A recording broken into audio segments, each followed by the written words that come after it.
It's enormously important to have the right heroes in life, and then it's enormously important that they never let you down. And I've been unbelievably fortunate in having those heroes, perhaps a dozen or so, led by my father and my first wife.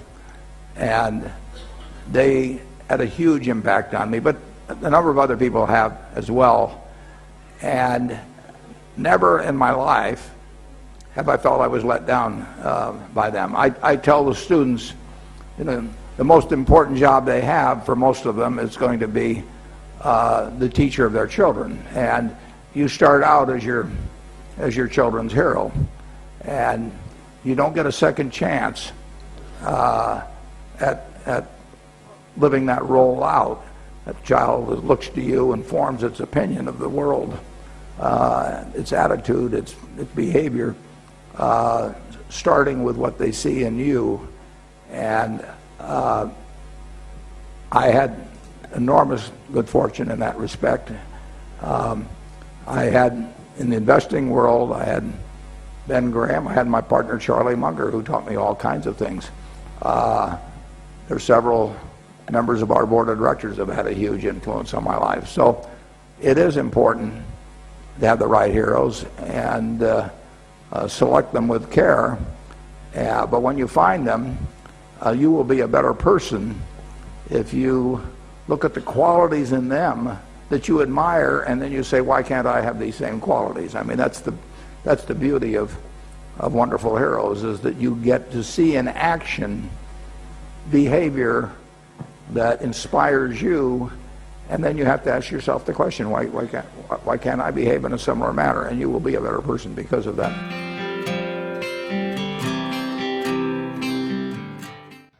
We have all the money we need.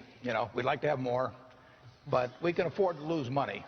But we can't afford to lose reputation, not a shred of reputation. And therefore, I ask the managers, I ask them to judge every action they take, not just by legal standards, although obviously that's the first test, but also by the test, what I call the newspaper test. How would they feel about any given action if they knew it was to be written up the next day in their local paper, to be read by their family, by their friends, by their neighbors, written by a smart but kind of unfriendly reporter.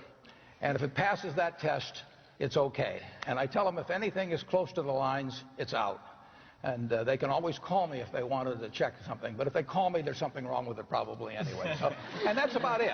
We pay our board, our directors, $900 a year. And I really would like to pay them more, but Bill's so far ahead of me on that Forbes list already. I don't want to give him any ammunition.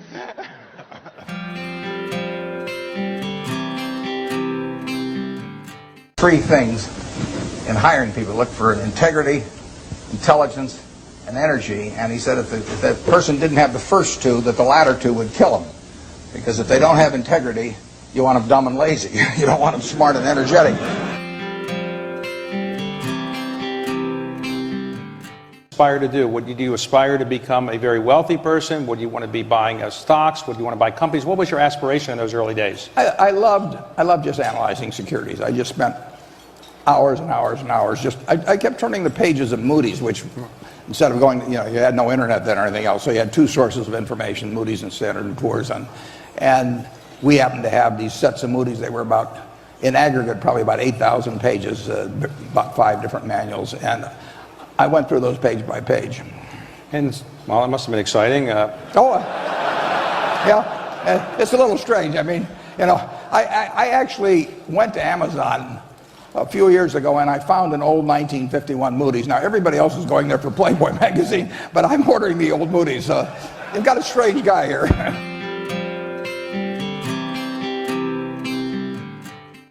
The worst investment I ever made? How long do you have? I've made some very bad ones, but that doesn't really bother me. It may bother the shareholders, but that's another question.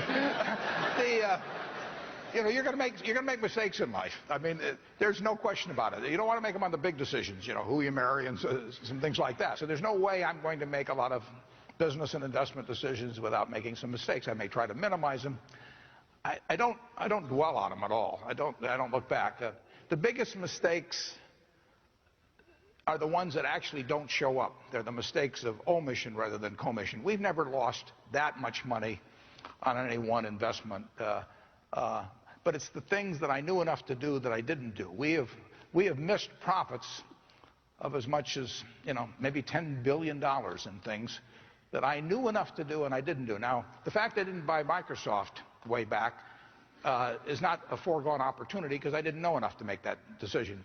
But there have been other investments where I did know enough to make the decision, and for one reason or another, I either didn't do it at all or I did it on a small scale. I was sucking my thumb when I should have been writing checks, basically. And those don't show up. There's no place where it shows missed opportunities, but I've missed some big ones. The triumphs in life are partly triumphs because you know that everything isn't going to be a triumph. I would never get too hung up on mistakes. I know a lot of people that really agonize over them, and it just isn't worth it. I mean, tomorrow's another day, and you live it forward and just go on to the next thing. The nature of capitalism is that people want to come in and take your castle. It's perfectly understandable. I mean, if I'm selling television sets or something, there's going to be 10 other people that are going to try and sell a better television set. If I have a restaurant here in Omaha, people are going to try and copy my menu and give more parking and take my chef and so on. So capitalism's all about somebody coming and trying to take the castle. Now, what you need is a castle that has some durable competitive advantage, some castle that has a moat around it. And that moat, one of the best moats in many respects, is to be a low-cost producer. But sometimes the moat is just having more talent. I mean, if you're the heavyweight champion of the world and you keep knocking out people, you've got a competitive advantage as long as you can keep doing it. And it's very profitable if you're the one that happens to be able to do it. If you can turn out great motion pictures, I mean, Steven Spielberg, I mean, he's a fellow to bet on, and it has enormous economic value. I just read and read and read. I probably read 5 to 6 hours a day. I don't read as fast now as when I was younger, but I read 5 daily newspapers. I read a fair number of magazines. I read 10Ks. I read annual reports, and I read a lot of other things too. So I've always enjoyed reading. I love reading biographies.